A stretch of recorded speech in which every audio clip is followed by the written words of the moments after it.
Hey everybody, it's Jared here at Big Pine Sports. You're looking at a 2024 Kawasaki KRX. We've just installed the TUSK cargo Barricade on here. Wanted to do a walk around and show you a little bit about the Barricade. We sell a ton of these TUSK cargo Barricades for a lot of reasons. One, it's going to increase your bed capacity on the KRX.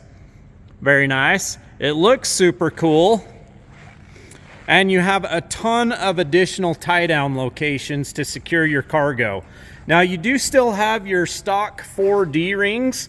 It does relocate those, as you see here. You've got the front ones, they're in the same spot, but when you install the Barricade, you are gonna have to relocate it, as you see here. Now, tech tip on this one.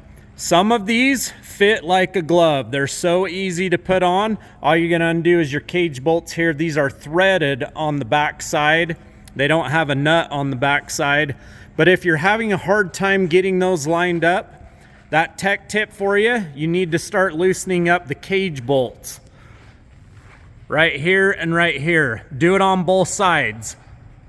And it's gonna make it a lot easier to install. Otherwise, you could have a problem. Don't strip out the back side of those. I promise you it's not a fun thing to try to fix. But what a cool looking accessory for your KRX that has a lot of functionality to it. We do have these in stock, ready to ship as of the date of the video. 435-427-3338. Give us a call, shoot us a text. Check us out on the web at bigpinesports.com. We'll also post up a link where you can go on and place your order today. Have a great day, everybody.